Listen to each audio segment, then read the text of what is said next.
마간의 고속도로는 갑자기 조용히 나타납니다. 하지만 준비된 사람들은 반드시 살아남습니다. 오늘부터 준비를 시작하세요. 저는 76세입니다. 이게 저의 마지막 부탁입니다. 만나 뵙게 되어 반갑습니다. 저는 76세이고 심장병을 앓고 있습니다. 이것은 전문 건강관리 제품입니다. 혼자 있을 때 갑자기 내 안의 공허가 터질 듯이 찢어지는 통증을 느꼈습니다. 주변에 도와줄 사람이 없으면 발작이 일어나면 어떻게 될까요? 그 10초 동안 내가 내 몸을 도울 수 있는 방법은 무엇일까요?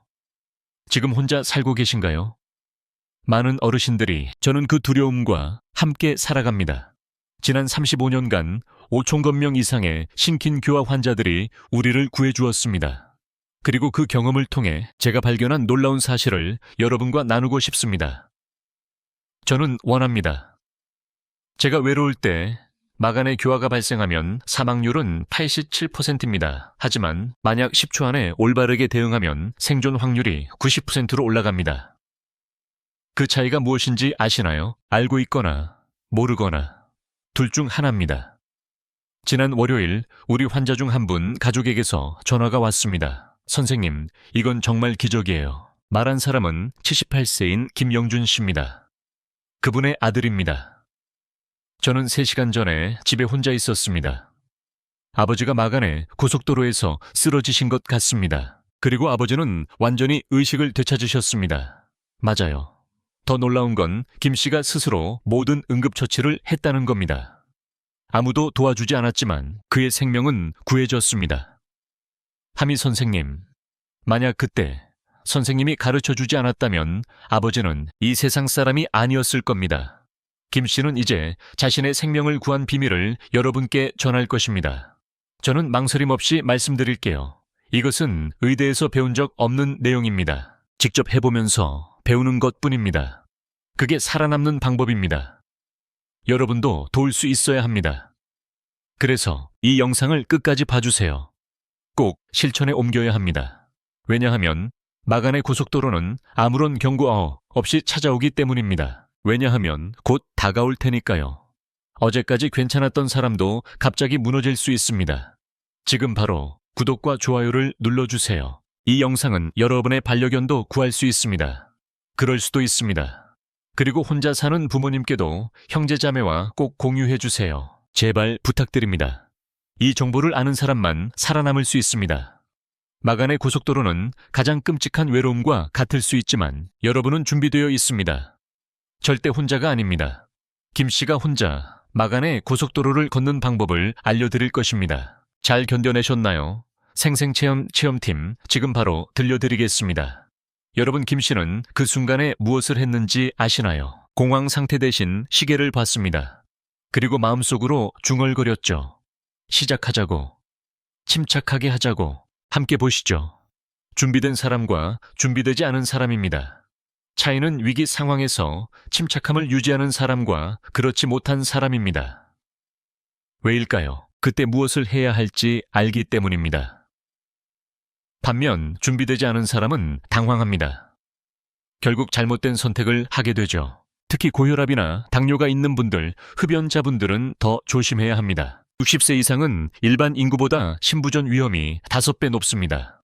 저도 등산을 합니다. 하지만 더 중요한 건 이런 위험에도 불구하고 준비하면 극복할 수 있다는 점입니다. 그것이 준비의 의미입니다. 김 씨가 바로 그 증거입니다. 여러분도 김 씨처럼 될 수 있습니다. 그가 특별해서 구원받은 게 아닙니다. 아닙니다. 적절한 지식과 준비가 있었기에 생존할 수 있었던 겁니다. 이제 여러분께 모든 것을 공유하겠습니다. 신킨교화가 발생해도 두렵지 않다고 말씀드릴게요. 저는 당황하지 않습니다. 무엇을 해야 할지 알고 있기 때문입니다. 이미 경험해 봤기 때문입니다. 김 씨의 이 말이 오늘 여러분에게 현실이 되길 바랍니다. 안녕하세요. 저는 30세입니다. 심장 환자 진료를 하면서 본 가장 힘든 순간입니다. 그 순간이 언제 올지 아시나요? 아들이 상태가 그럴 때 알았더라면 좋았을 텐데 갑자기 찾아오지 않습니다. 아니요. 적어도 30분 전에는 몸이 신호를 줍니다. 몇 시간 전부터 징후가 나타나기 시작합니다. 문제는 그 징후가 너무 흔해서 대수롭지 않게 여긴다는 것입니다. 우리는 괜찮다고 생각하는 순간입니다. 신킨교화의 5가지 특징 중 첫 번째 징후는 가슴 중앙에 압박감이 느껴지는 것입니다. 환자들이 이를 어떻게 표현하는지 아시나요? 가슴 위에 조각상이 앉아있는 것 같다고 합니다. 가슴에 큰 바위가 얹힌 것 같은 느낌입니다. 주먹으로 가슴을 꽉 쥐고 있는 듯한 느낌이 듭니다. 중요한 점은 통증이 15분 이상 지속되어야 한다는 것입니다. 그게 바로 의미하는 바입니다. 잠깐 아픈 것은 심각한 통증과 다릅니다. 심장약을 먹어도 상황이 좋아지지 않습니다. 두 번째 증상은 통증이 퍼지는 것입니다. 가슴 통증이 때때로 양쪽 팔로 퍼질 수 있습니다. 통증이 퍼진 후에는 근육 힘도 약해질 수 있습니다. 이 현상은 특히 여성 환자에게서 더 흔합니다. 많은 분들이 턱 통증을 호소합니다. 치과에 가려다 갑자기 응급실에 실려간 경우도 있습니다. 이런 증상을 겪는 분도 있습니다. 예를 들어 서울에 사는 67세 김민수 씨입니다. 이전에 소개한 박준호 씨 사례를 다시 말씀드리겠습니다. 산책을 하려고 준비하던 중 갑자기 통증을 느꼈습니다. 처음에는 감자조림 때문인 줄 알았습니다. 하지만 10분 후 혀가 마비되고 턱에 통증이 생겼습니다. 통증이 퍼진 것입니다. 그때 김민수 씨는 아주 침착했습니다. 이것이 심근경색의 전형적인 증상입니다. 그리고 얼마 지나지 않아 앞서 말한 대로 침착하게 응급처치를 했습니다. 그게 전부입니다. 세 번째 증상은 특별한 이유 없이 극심한 피로감입니다. 특히 여성에게서 흔합니다. 아무것도 안 했는데도 피곤하다면 주의해야 합니다. 네 번째 증상은 갑작스러운 호흡 곤란과 식은땀입니다. 계단도 오르지 않았는데 숨이 가쁩니다. 선풍기를 틀어도 땀이 멈추지 않습니다. 이런 경우라면 심근경색을 의심해야 합니다. 다섯 번째 증상은 어지러움이나 메스꺼움입니다. 특히 실제로 구토를 하는 경우에는 더욱 주의해야 합니다. 많은 분들이 식중독이라 생각해 스스로 약을 먹는데 이는 매우 위험한 판단입니다. 중요한 것은 위 증상 모두가 반드시 나타나는 것은 아닙니다. 제 말은 증상 중 3가지가 나타나면 즉시 심근경색을 의심해야 한다는 뜻입니다. 고혈압, 당뇨, 기름진 음식을 자주 먹거나 담배를 피우는 분, 혹은 과거에 담배를 피웠던 35세 이상 분들은 예방 조치를 취하는 것이 좋습니다. 증상 중 하나만 나타나도 심근경색을 의심해야 합니다. 김민수 씨가 스스로 제때 응급처치할 수 있었던 이유입니다. 증상을 가장 먼저 알아차리는 것이 중요합니다. 침착하게 대처하면 문제가 해결됩니다. 결과적으로 심장 손상을 최소화할 수 있습니다. 저도 그렇게 했고 지금도 건강을 잘 유지하고 있습니다. 이 5가지 증상을 꼭 기억하세요. 첫째, 가슴. 중앙을 누르는 느낌, 압박감이 느껴집니다. 둘째, 통증이 퍼지는 느낌. 셋째 원인, 모를 피로감. 넷째, 갑작스러운 호흡곤란과 식은땀. 다섯째, 어지러움이나 메스꺼움. 이 중 2가지 이상 증상이 나타나면 즉시 병원에 가야 합니다. 진지하게 행동하세요. 여러분, 오늘 제가 말씀드리고 싶은 것은 제 신념입니다. 저는 30세이고 매년 수천 명의 심근경색 환자를 돕는 동안 혼자 있을 때 생존할 수 있는 7가지 응급처치 팁을 만들었습니다. 이 방법은 생존율을 87%까지 높여줍니다. 다음 사항들을 기억하면 이 비율을 더 높일 수 있습니다. 우선 시간이 매우 짧다는 점을 기억하세요. 즉, 시간이 매우 소중합니다. 심근경색 증상이 시작되면 첫 1분이 가장 중요합니다. 처음 1분을 어떻게 보내느냐가 생존을 결정합니다. 첫째, 안전한 곳에 앉아 필요한 모든 조치를 취하세요. 멈추세요. 증상이 나타났을 때 무엇을 해야 할까요? 즉시 멈추세요. 걷지 마세요. 서 있다면 멈추고 앉으세요. 침착하게 조금만 더 참으세요. 부정적으로 생각하지 마세요. 김민수 씨는 증상을 느끼자마자 바로 움직임을 멈췄습니다. 그는 바로 입구의 의자에 앉았습니다. 야외 산책 중이라면 길가에서 쓰러져 누군가 발견하기 전까지 시간이 많이 걸릴 수 있습니다. 앉을 때는 항상 등받이 있는 의자에 앉아 안전을 유지하세요. 바닥에 앉지 마세요. 혈액순환이 방해될 수 있습니다. 둘째, 즉시 아스피린 하나를 복용하세요. 집에서는 보통 100mg을 한 번에 복용합니다. 적절한 용량을 짐작할 수 있습니다. 절대 자연히 괜찮아질 거라 생각하지 마세요. 아스피린은 씹어서 드세요. 씹으면 아스피린이 더 빨리 흡수되어 초기 통증 완화에 효과적입니다. 72세 김현우 씨 사례를 소개하겠습니다. 예를 들어 김현우 씨는 혼자 있을 때 고혈압 증상을 느끼고 제가 안내한 대로 아스피린을 씹어 복용했습니다. 이후 검사 결과를 바탕으로 신속한 응급처치를 받았습니다. 아스피린은 심장 손상을 줄일 수 있습니다. 결과적으로 환자 수가 40% 감소했습니다. 하지만 아스피린이 없다면 걱정하지 마세요. 안내를 따라주세요. 아스피린 하나를 가지고 있는 것보다 더 좋은 것은 없습니다. 하지만 꼭 필요하지는 않습니다. 없다면 세 번째 단계로 넘어가세요. 계속해주세요. 그리고 만약 아스피린에 알레르기가 있다면 이 단계를 건너뛰세요. 아스피린 없이 다음 단계로 진행해주세요. 부탁드립니다. 세 번째 119에 전화해 상황을 정확히 보고하세요. 주소를 알려주시고 환자의 의식이 점점 흐려지고 있다고 말씀해주세요. 그래서 주소를 명확히 하는 것이 중요합니다. 이것을 전달하는 것이 중요해요. 예를 들어 서울특별시 강남구 역삼동 3번지 501동 152호 아파트. 76세 남성분이 흉통과 호흡 곤란을 겪고 있습니다. 이것이 정확한 주소와 상황입니다. 이 내용을 의료진에게 명확하게 전달해 주세요. 추가 질문을 받을 수도 있지만 서두르지 마시고 천천히 대답하세요. 그들은 도움을 주기 위해 왔습니다. 네 번째 출입문을 열어두고 현관 비밀번호나 열쇠를 준비하세요. 적어두세요.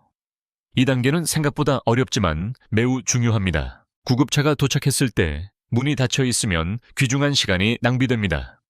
준비를 철저히 하세요. 그러니까 집에 들어가기 전에 꼭 문을 열어주세요. 현관 비밀번호와 열쇠 보관 위치를 종이에 적어 현관문 옆에 붙여두세요. 약간의 준비가 응급 골든타임을 확보하는 데 매우 중요합니다. 정말 중요한 역할을 합니다. 미리 문을 열어두는 것이 필요합니다. 문에 비밀번호가 있다면 큰 종이에 비밀번호를 적어 문에 붙여주세요. 부탁드립니다. 열쇠를 사용하는 경우 현관 앞에 두거나 화분 아래에 숨겨두세요. 걱정하지 마세요. 도둑이 들어올까 걱정할 수도 있지만 환자를 살리는 것이 훨씬 더 중요합니다. 개인 안전도 중요하지만 응급 상황이 우선입니다. 박준호 씨 사례에서는 첫 2단계가 완벽히 이루어졌습니다. 현관문을 열고 비밀번호를 적어 문 앞에 붙였습니다. 덕분에 구급차가 제때 도착할 수 있었습니다. 바로 방 안으로 들어가 응급처치를 시작했습니다. 덕분에 병원까지 16분 만에 도착할 수 있었고 서울의 서울중앙병원으로 옮겨졌습니다. 그는 즉시 심장 수술을 받고 완전히 회복했습니다. 일이 잘 마무리된 겁니다. 하지만 더 중요한 점이 있습니다. 이 네 분들은 응급처치를 하는 동안 절대 옆으로 누워서는 안 됩니다. 그렇게 해서는 안 돼요. 많은 분들이 쉬고 싶다며 눕고 싶어 하지만 그것은 매우 위험합니다. 누우면 폐에 체액이 쌓여 호흡이 더 어려워집니다. 물이나 음식을 마시는 것도 좋지 않습니다. 금식하는 동안 삼키는 기능이 떨어져 음식이나 물이 목에 걸릴 위험이 있습니다. 구급차가 아직 도착하지 않아 걱정될 수 있지만 걱정하지 마세요. 지금까지 하신 대로 행동하면 생존율이 80% 이상으로 올라갑니다. 구급차는 단지 환자, 이송만 책임집니다. 김영수, 이 4단계는 3분 30초 만에 완료할 수 있습니다. 제가 시계를 보니 증상이 3분 반 만에 처리되기 시작했습니다. 그런데 이상하게도 마음이 차분해졌습니다. 최선을 다했다고 느꼈습니다. 맞습니다. 준비된 사람은 위기 상황에서 침착함을 유지할 수 있습니다. 그렇다면 올바르게 대응한 것입니다. 5번째, 몸을 45도 돌리고 앉아서 다리를 약간 올리세요. 왜 이런 자세인가요? 중요한가요? 심장이 충분한 혈액을 펌프질하지 못하기 때문입니다. 이때 상체를 약 45도 정도 올려주세요. 중력이 혈액이 머리로 더 잘 흐르도록 도와줍니다. 구체적으로는 소파나 침대에서 등받이를 45도 정도 올리고 다리는 내리며 쿠션이나 베개로 다리를 받쳐주세요. 심장보다 다리를 조금 높게 해주세요. 절대 욕조에 누워있으면 안 됩니다. 폐에 물이 차 호흡이 더 어려워집니다. 또한 허리를 곧게 펴고 앉는 것도 피하세요. 부탁드립니다. 그 자세는 심장에 부담을 줍니다. 76세의 김미영 씨는 그렇게 대처했습니다. 정확히 기록해둔 덕분에 구급대원이 제때 도착할 수 있었습니다. 그때까지 의식을 유지할 수 있었습니다. 김 씨는 이렇게 말했습니다. 이 자세가 정말 편하네요. 가족에게 6번째 문자로 상황을 알려주세요. 현재 상태를 짧은 문자로 가족에게 보내세요. 부탁드립니다. 여기서 중요한 것은 짧은 문자를 보내는 것입니다. 절대 전화를 걸지 마세요. 왜일까요? 말하는 것이 심장에 부담을 주기 때문입니다. 가족이 놀라서 많은 질문을 하면 대답하는 것만으로도 큰 에너지가 듭니다. 결국 그렇게 되기 때문입니다. 메시지는 모든 일이 그렇게 단순하지 않다는 것입니다. 뇌혈관 질환 증상 H119에 신고했습니다. 서울중앙병원입니다. 다시 센터로 연결될 것입니다. 걱정 마시고 병원으로 오세요. 꼭 오세요. 그리고 저는 한 사람에게만 보냈습니다. 대신 여러 가족 구성원에게 동시에 보내세요. 부탁합니다. 누군가 꼭 메시지를 보내주세요. 놓칠 수도 있으니까요. 토요일 4초 동안 숨을 들이마시고 6초 동안 천천히 내쉬세요. 반복하세요. 이게 마지막이자 가장 중요한 단계입니다. 한 단계입니다. 4초 동안 숨을 들이마신 후 6초 동안 천천히 내쉽니다. 그리고 숨을 내쉬세요. 이 호흡 호흡을 반복해 주세요. 이 느린 호흡은 심장의 부담을 줄이고 혈액순환을 개선합니다. 도와주세요. 이것은 불안을 진정시키는 효과가 있습니다. 자세한 방법입니다. 코로 천천히 4초 동안 숨을 들이마신 다음 6초 동안 천천히 내쉬세요. 이때 후쿠시키 호흡법을 연습하는 것이 중요합니다. 빠른 호흡은 심장에 부담을 줍니다. 또 다른 효과적인 팁은 숨을 내쉴 때 소리를 내며 쉽게 내쉬는 것입니다. 효과가 있습니다. 자연스럽고 천천히 숨을 내쉽니다. 몸속의 긴장도 사라질 것입니다. 김민수 씨는 구급차가 올 때까지 계속 호흡을 했습니다. 그는 이것을 반복했습니다. 그리고 김민수 씨는 말했습니다. 저는 제 호흡에 집중하고 있습니다. 웃으면 두려움이 줄고 마음이 차분해집니다. 구급차가 도착했습니다. 이 호흡법의 과학적 이유는 4초 또는 6초 동안 이 호흡법은 자율신경계를 활성화하여 마음을 진정시키고 심장 박동을 안정시킵니다. 또한 혈압을 낮추고 심장에 가해지는 부담을 줄여 스트레스를 완화합니다. 박동수 씨. 이것은 7가지 응급처치 팁입니다. 각 단계가 완벽히 수행되었습니다. 그 결과 그는 신고를 받고 16분 만에 병원에 도착해 즉시 심장 응급수술을 받았습니다. 끝났습니다. 의료진은 환자가 끝까지 의식이 깨어있다는 사실에 놀랐습니다. 문제는 수술 후 의사가 그에게 말했습니다. 환자가 응급 공급 덕분에 수술 전 상태가 완벽하여 손상을 최소화할 수 있었습니다. 현재 박동수 씨는 완전히 회복했고 건강이 좋습니다. 그는 아주 평범한 삶을 살고 있습니다. 당신도 이 7단계를 제대로 배우면 그렇게 될 수 있습니다. 박동수 씨처럼 당신도 이 위기를 극복할 수 있습니다.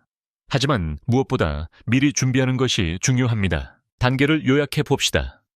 안전한 장소에 앉기, 금기 사항이 없으면 아스피린 복용, 정확한 주소 제공, 외부에 전화 현관문 비밀번호 또는 열쇠에 대한 메모 남기기, 45도 기울어져도 처지지 않기 다리를 약간 들어 올리기, 가족의 이니셜 메시지로 연락하기 4초 동안 숨 들이마시고 6초 동안 내쉬기, 복식 호흡을 반복하세요.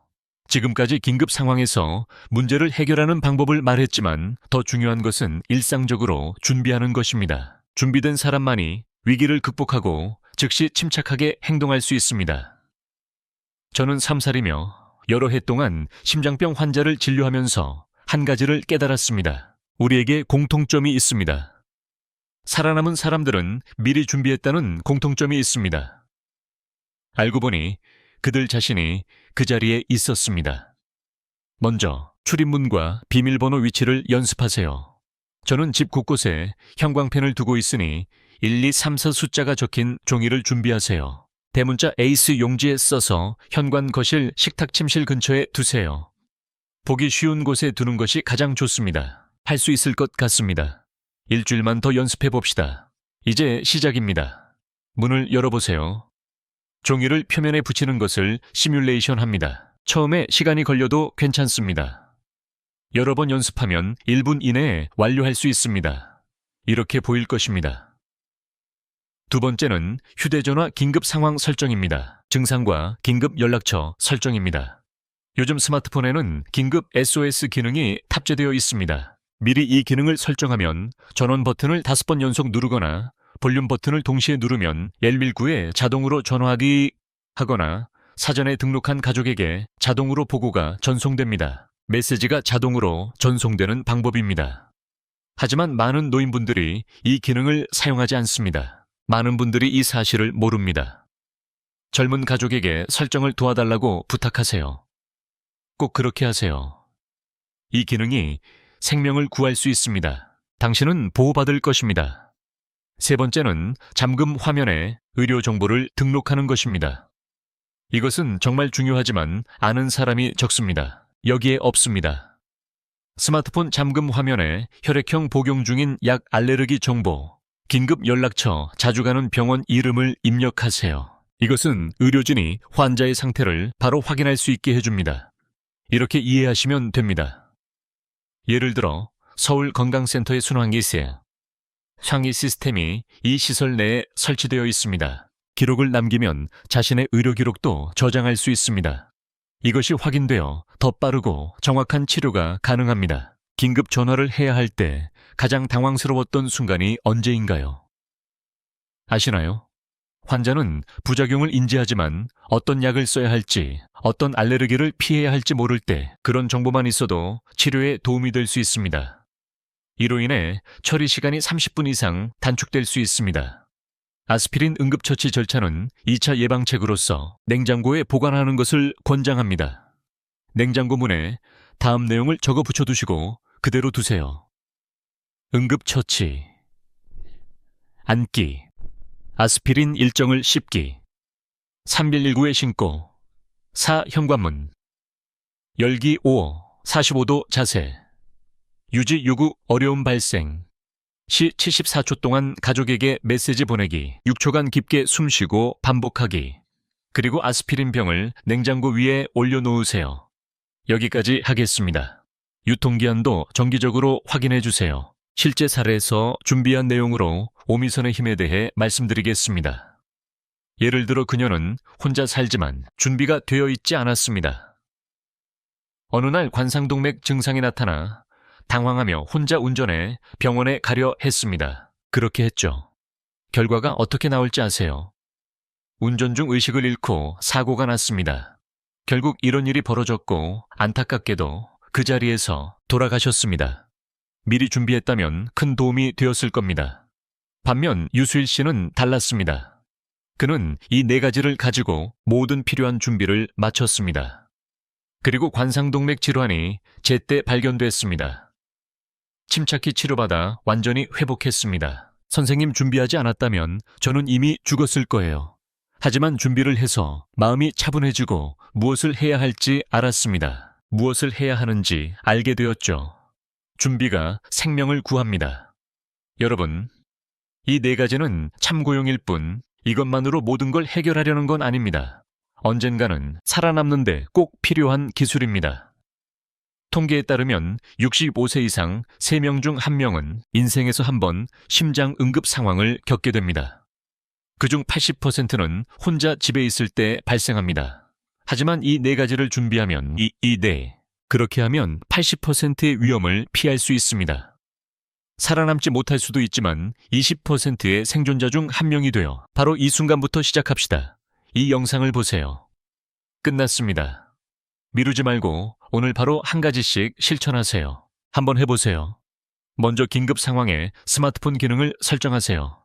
다음으로 아스피린을 구입해 냉장고 위에 두세요. 김종구 씨와 유수일 씨처럼 꼭 준비하세요. 부탁드립니다. 관상동맥 질환은 예고 없이 갑자기 찾아올 수 있습니다. 찾아옵니다. 그러나 준비된 사람에게는 이길 수 없습니다. 이제 마지막입니다, 여러분. 저는 35년간 많은 환자를 진료하며 느낀 점을 모두 공유하고자 합니다. 이미 말씀드렸듯이 정리해 보겠습니다. 관상동맥 질환. 경고 신호는 가슴 중앙의 압박감, 턱까지 퍼지는 답답함, 원인 모를 통증과 피로 불편함입니다. 이 중 2가지 이상 증상이 나타나면 즉시 의심하세요. 여름 응급처치. 1. 안기. 아스피린 1.10기 3일19에 신고. 4. 현관문 열기. 5. 45도 기울이기. 6. 74초간 메시지 보내기. 6초간 호흡하기. 4가지 생존 습관을 반복하세요. 1. 현관문 열고 닫기 연습. 비밀번호 기억. 긴급 전화번호 저장 및 설정. 3. 잠금 화면에 의료 정보 표시 등록. 4. 냉장고 속 아스피린 응급처치 절차 정보 부착. 하지만 가장 중요한 것은 실천입니다. 아무리 훌륭한 지식이라도 실천하지 않으면 의미가 없습니다. 김종구 씨는 미리 준비하고 실천해서 구원받았습니다. 지금 바로 행동하세요. 꼭 댓글 남겨주세요. 이것은 댓글이 아니라 자신과의 약속입니다. 가족과 함께 이 영상을 보세요. 특히 혼자 사는 분들께, 부모님이 계신 분들은 자녀와 함께 이 영상을 보시고 가족과 함께 연습해 보세요. 부탁드립니다. 제가 아스피린 좀 사러 갈게요. 제 스마트폰 설정도 도와주세요. 부탁드립니다. 여러분, 왜 이러는 걸까요? 제가 최선을 다해 이 말씀을 전하고 있다는 걸 이해해 주셨으면 좋겠습니다. 저는 35세입니다. 지난 세월 동안 많은 분들을 잃었습니다. 저는 어떻게 준비해야 할지 몰랐어요. 준비하지 않아서 목숨을 잃은 분들이 정말 많습니다. 그보다 더 많아요. 그때 제 마음은 마치 찢어지는 것 같았어요. 만약 그분이 미리 알았다면 준비했을 거예요. 하지만 제가 미리 준비한다면 후회하지 않을 거예요. 그런 일이 일어나길 원하지 않아요. 오직 여러분만은 절대요. 저는 그분들을 구하고 싶어요. 서울 고속도로는 가장 무서운 길입니다. 갑자기 찾아올 수 있거든요. 외로움처럼요. 네. 하지만 준비가 되어 있다면 절대 혼자가 아니에요. 걱정할 필요 없어요. 지식이 있으니까요. 저희는 준비했습니다. 그리고 무엇보다 저는 살고 싶어요. 그 강한 의지로요. 마지막으로 정기 건강검진의 중요성을 강조하고 싶어요. 재발 녹내장 예방의 가장 믿을 만한 방법은 조기 발견과 치료입니다. 최소한 1년에 한 번은 심장 검사를 받으세요. 제발요. 고혈압, 당뇨약, 콜레스테롤 치료 약을 복용하는 분들은 임의로 약을 끊지 마세요. 부탁합니다. 이 약들이 여러분의 심장을 보호합니다. 그분들이 우리에게 기회를 주고 있어요. 그리고 흡연을 줄이고 종교 집단은 피하며 규칙적으로 운동하고 저염식으로 식사하세요. 기본적인 건강 관리도 잊지 마세요. 부탁드립니다. 이것들은 병의 급속한 진행을 막는 방법입니다. 가장 확실한 방법이에요. 안녕하세요. 저는 76세입니다. 여러분께 말씀드릴 시간이 아마 많지 않을 거예요. 그럴 수도 있죠. 하지만 오늘 이 영상을 통해 여러분과 삶의 지식을 나누게 되어 기쁩니다. 정말 기쁩니다. 저는 김영민입니다. 이수진 씨처럼, 박준호 씨처럼, 여러분처럼 분명히 살아남을 수 있습니다. 여러분은 할 수 있어요. 아니, 우리는 반드시 살아남아야 합니다. 그런 일은 절대 일어나면 안 돼요. 가족이 바로 여러분입니다. 제가 기다리고 있어요. 시간을 내주실 수 있나요? 아직 소중한 시간이 많이 남아 있습니다. 마지막으로 한 가지 부탁이 더 있어요. 이 영상을 보실 때 냉장고를 봐주세요. 이 문구를 모두가 볼 수 있게 적어서 붙여주세요. 서울 고속도로가 나타나도 절대 포기하지 않겠습니다. 저는 준비된 사람입니다. 반드시 살아남을 거예요. 그리고 매일 이 말을 보며 생각해 주세요. 꼭 약속해 주세요. 76세 심장 전문의 김현준이 여러분을 응원합니다. 여러분은 반드시 자신을 지킬 수 있습니다. 할 수 있어요. 살아남을 수 있습니다. 여러분의 건강과 영원한 행복을 기원합니다. 정말 감사합니다.